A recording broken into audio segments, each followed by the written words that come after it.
حضور اکرم صلی اللہ تعالی علیہ وسلم فرماتے ہیں قیامت کے دن اگر انسان کو اس کے باڈی میں سے کوئی چیز جہنم میں لے جاتی ہے تو وہ دو ہی چیزیں ہیں جو اسے دوزخ میں لے جاتی ہیں سب سے زیادہ۔ صحابہ نے پوچھا یا رسول اللہ صلی اللہ علیہ وسلم وہ کون سی دو چیزیں ہیں؟ حضور فرماتے ہیں ایک دو جبڑوں کے بیچ میں ہے یہ زبان، اور ایک دو رانوں کے بیچ میں ہے شرمگاہ۔ یہ دو چیزیں ایسی ہیں جو اکثر انسانوں کو جہنم میں لے کر چلی جاتی ہیں، جہنم میں لے کر چلی جاتی۔ اور اللہ کے نبی صلی اللہ علیہ وسلم نے فرمایا جس نے ان دو چیزوں کی حفاظت کی ذمہ داری لے لی میں اس کی جنت میں لے جانے کی ضمانت دیتا ہوں، میں اس کی جنت میں لے جانے کی ضمانت دیتا ہوں۔ قیامت کا ایک منظر یہ بھی بتایا گیا کہ میدان محشر میں سارے لوگ کھڑے ہوں گے اور کچھ لوگوں کو فرشتے مجرم بنا کر لا رہے ہوں گے، لیکن کس حالت میں معلوم؟ وہ پورے ننگے ہوں گے، پورے بے لباس ہوں گے، اور فرشتے لوہے کی سلاخوں کو آگ میں تپا کر کے ان کی شرمگاہوں پہ مار رہے ہوں گے جس سے جلنے کی خطرناک بدبو آ رہی ہوگی، اور ان کی شرمگاہوں کو مارا جا رہا ہوگا، اس میں عورتیں بھی ہوگی مرد بھی ہوں گی، ان کی شرمگاہیں جیسی جلتی ہوں گی خطرناک قسم کا پیپ وہاں سے نکل رہا ہوگا۔ پورے محشر والے ان کی اس سزا کو دیکھ کر کے دہل جائیں گے، میدان محشر ہل جائے گا، آخر یہ کون لوگ ہیں؟ فرشتے کہیں گے یہ وہ لوگ ہیں جو اپنے ستر کی دنیا میں حفاظت نہیں کرتے تھے، اپنی شرمگاہوں کے ساتھ کھلواڑ کیا، اللہ کی یہ امانت تھی، ان کا غلط انہوں نے استعمال کیا، زنا کے لیے اور بے حیائی کے لیے انہوں نے اس کا استعمال کیا۔ اس بات پر ہزاروں نہیں لاکھوں لوگ دوزخ میں جا رہے ہوں گے۔ آج دنیا پوری کے پوری ایڑی چوٹی کا زور لگا چکی ہے امت مصطفیٰ کے نوجوانوں کو بے حیا بنا دیا جائے، ہماری بچیوں کو بے آبرو کر دیا جائے۔ اسی لیے جانتے ہیں آپ آج کے دور میں، پہلے سے ان لوگوں نے بڑی کوششیں کی تھی عورتوں کو ننگا کرنے کی، سکرٹ پہنا کر کے، ہاف کپڑے پہنا کر کے، لیکن جب اپنے فیشن سے زیادہ متاثر نہیں کر سکے تو انہوں نے موبائل کو ہمارے سب کے ہاتھوں میں تھما کر انٹرنیٹ ڈال کر اس میں کثیر قسم کی غلیظ ویب سائٹ بھر دی، ہر ایک کے ہاتھ میں اختیار دے دیا، رات کی تنہائی میں جب تو بیٹھے تو غلیظ قسم کی چیزیں دیکھ اور اپنی شرمگاہ سے کھیل۔ آج اکثر نوجوانوں کا طبقہ اس میں ملوث ہے، اور کتنوں نے اپنے ہاتھوں سے اپنے جسموں کو برباد کر لیا ہے، تباہ کر لیا ہے، انہوں نے اپنی زندگی کو بھی تباہ کیا اور اپنی آخرت کو بھی تباہ کیا ہے۔ کئی ایسے جوان ہیں جو آج شادی کی عمر کو آ چکے اور روتے ہیں کیونکہ اپنے ہاتھوں سے انہوں نے تباہ کر لیا ہے۔ اللہ تعالیٰ نے منی کا ایک قطرہ جو تمہیں دیا ہے پورے دنیا کے معجون مل کے وہ قطرہ نہیں بنا سکیں گے۔ تمہیں معلوم نہیں ہے وہ بہت ہی قیمتی جوہر ہے جس کو لوگ ضائع کرنے کے لیے آج مزے لیتے ہیں۔ عزیزان گرامی، یہ حیا مجھے آج ضرور عرض کرنی ہے، دنیا پوری کی پوری ایڑی چوٹی کا زور لگا چکی ہے تمہیں بے حیا کرنے کے لیے۔ یہ فلموں کا جال، یہ سیریل کا جال، یہ انٹرنیٹ کا وبال، یہ سب کچھ تمہارے اخلاق پر ڈاکہ ڈالنے کے لیے ہے۔ دیکھو آج بچیوں کو دیکھو کس کو آئیڈیل مانتی ہیں، یہ فلموں کو دیکھ کر کے، سیریل کو دیکھ کر کے خواب سجاتی ہیں کہ میرے نکاح بھی ایسی ہی کسی سے ہونا چاہیے، میری شادی ایسی سے ہونا چاہیے۔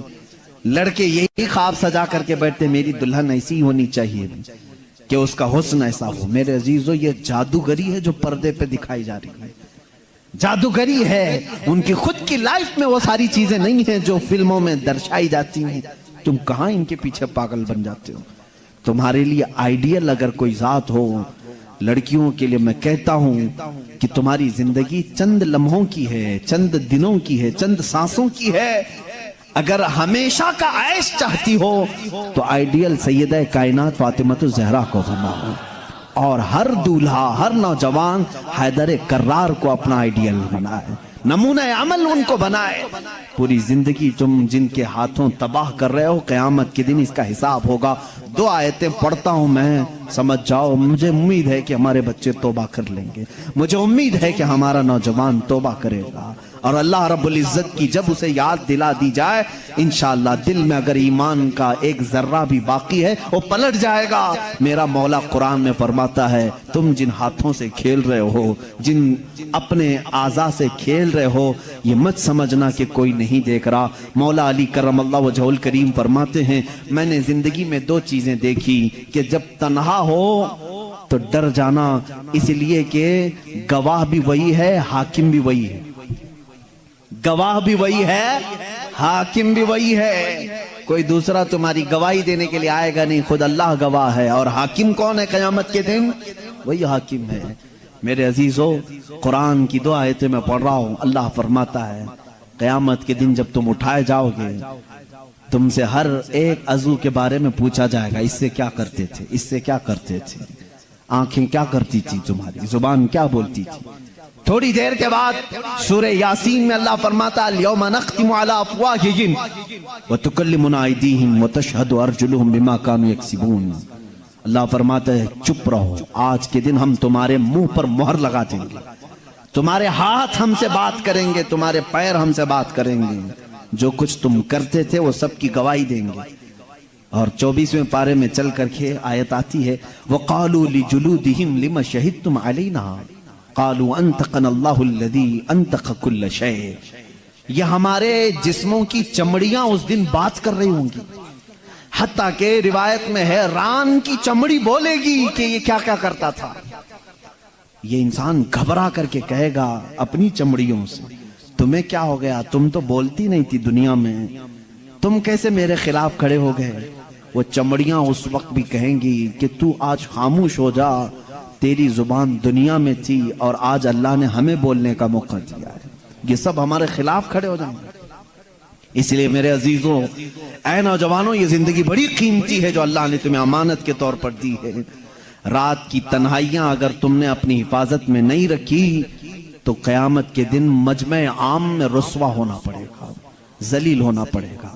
اس وقت ہمارے اعمال کھولے جائیں گے جب ہمارے ماں باپ بھی سامنے ہوں گے، ہمارے بچے بھی ہمارے سامنے ہوں گے، ہماری بیویاں بھی ہوں گی، بلکہ حد تو یہ ہے کہ محمد عربی صلی اللہ علیہ وسلم سامنے ہوں گے، صحابہ ہوں گے، اولیاء ہوں گے، سب کے سامنے کہا جائے گا کہ تیری ساری تنہائیاں بتا تو نے کیا کیا کیا ہے۔ لیکن ایک بات یاد رکھو وہ مولا کریم ہے، 1000 گناہ ہو جائیں لیکن اس کا ایک وعدہ ہے، کبھی کبھار کچھ ایسے لوگ بھی آئیں گے انہوں نے گناہ تو بہت کیے تھے لیکن جب انہیں کسی نے دنیا میں اللہ کا خوف دلایا تو رات کی تنہائی میں وہ ڈر کر کے رونے لگے اور کہنے لگے اے بار الہا میرے نفس نے مجھے بہکایا، میں شرارت میں آ گیا اور میں غلط کام اپنے ہاتھوں سے کر لیا، لیکن اے الہ العالمین تو ارحم الراحمین ہے اور میں اخطأ الخاطئین ہوں، میں سب سے زیادہ خطا کرنے والا اور تو سب سے زیادہ رحم کرنے والا۔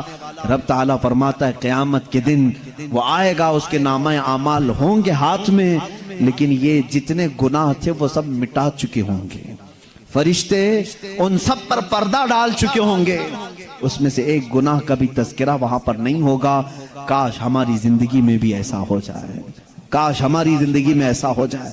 خطائیں ہوئی ہیں لیکن توبہ کر لو، میرا مولا وعدہ کرتا ہے کہ ہم سب کو چھپا دیں گے۔ یمحو اللہ ما یشاء ویثبت ما عنده ویثبت ما یشاء، اللہ جسے چاہے گا مٹا دے گا اور جتنا چاہے گا باقی رکھے گا۔ وعنده ام الکتاب، ساری کتاب کا اصل اسی کے پاس ہے، وہ جس کے گناہ چاہے گا مٹا دے گا۔ بات یہاں پر حیا کی آئی اس لیے مجھے عرض کرنا پڑا، اے میرے نوجوانوں اپنی بچیوں کو، اپنی بہنوں کو، اپنی ماؤں کو، اپنی بیویوں کو یہ تمیز سکھاؤ۔ قیامت کے دن ایک بندہ اس لیے جہنم میں جا رہا ہوگا، میرے آقا فرماتے ہیں دیوس جہنم میں جائے گا۔ پوچھا جا گیا یہ کون ہے دیوس؟ کہا گیا جس کی عورت بے پردہ باہر نکلتی تھی اسے دوزخ میں ڈالا جا رہا تھا۔ تو سوچو کہ اس عورت پر کیا عذاب ہوگا۔ تمہارے اوپر تمہاری عورتوں کا بھی حق ہے، تم نے کیوں اس کو پردے میں نہیں رکھا، تم نے اس کو حیادار کیوں نہیں بنایا؟ اپنی بچیوں کی صحیح تربیت کرو، اپنی بہنوں کی صحیح تربیت کرو۔ آج کے اس معاشرے میں ہماری عورتوں کے ساتھ ایک بڑا مسئلہ یہ ہے کہ وہ ایسی محفلوں میں آتی نہیں جہاں وہ کچھ گرم ہو سکے، جہاں ان کے اندر ایمان تازہ ہو سکے۔ ظاہر سی بات ہے وہ برسوں تک ان کے گھروں میں قید ہونے کی وجہ سے زنگ لگ جاتا ہے. اب تو انٹرنیٹ کا زمانہ ہے, ان کو تقریریں سناؤ, دین کی طرف مائل کرو, ان کو کتابیں پڑھنے کا حکم دو, بیانات اچھے سننے کی ترغیب دلاؤ. ورنہ اکثر عورتوں کا حال یہ ہوتا ہے نہ ان کے لیے جمعہ ہے, نہ عیدین ہے, نہ کبھی وہ محفلوں میں آتی ہیں, جس کی وجہ سے ٹی وی میں جو دیکھا وہی ان کے دل میں اترنے لگا. اس لیے بگاڑ آیا. اب مجھے ڈر اس بات کا ہوتا ہے, میرے آقا صلی اللہ علیہ وسلم نے فرمایا قیامت کے قریب سب سے بڑا فتنہ جو آئے گا وہ دجال کا ہوگا, اور اس دجال کی فوج میں سب سے زیادہ عورتیں شامل ہوں گی. عورتیں شامل ہوں گی, اور دجال اپنی فوج کو طاقت دے گا تو عورتوں کی بے حیائی سے وہ ننگی کر کے لائے گا. بھوکے بھیڑیے کی طرح نوجوان ان کی طرف جھپٹ جاتے ہیں. آج بھی یہی حال ہے. کتے بھی اس طرح سے نہیں جھپٹتے جس طرح کچھ عیاش طبیعت کے نوجوان عورتوں کی طرف لپک جاتے ہیں. تمہارا امتحان ہے, تمہارا امتحان ہے. یاد رکھو تم اپنی آنکھوں کو بچا لو. دنیا میں اللہ تمہارے لیے جنت کی حوریں رکھا ہے جن سے تمہارا نکاح ہونا ہے. عزیزان گرامی, حیا کو ساتھ رکھو. جب تم تنہا ہو تب بھی یہ سمجھ لو کہ مجھے میرا اللہ دیکھ رہا ہے. تم کبھی محسوس کرتے ہو کہ تنہائی میں کبھی بیٹھے ہو؟ ایک نوجوان نے کہا تھا کہ میں اس سے غلطی ہو رہی تھی, اس کے توبہ کرنے کا ایک واقعہ میں بتا رہا ہوں کیسے وہ باز آ گئے.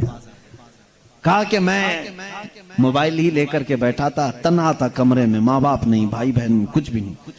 اچانک پردہ ہلا تو میں نے جلدی سے اس اسکرین کو غائب کر دیا اور ڈر کر کے اپنے تصاویر کو ڈیلیٹ کر دیا کہ کہیں ماں آ گئی, باپ آ گئے, پتہ نہیں کون آئے. ماں باپ سے بھی اتنا ڈر ہے. لیکن بعد میں پتا چلا کوئی نہیں, وہ بلی آئی تھی. بلی پردہ ہلا کر کے گئی, ڈر گئی. اسی رات اس کے توبہ کا یہ واقعہ مجھے ملا. اس نے کہا ایک بلی کے صرف پردہ ہلنے سے میں اتنا ڈر جاتا ہوں کہ چھپا لیتا ہوں.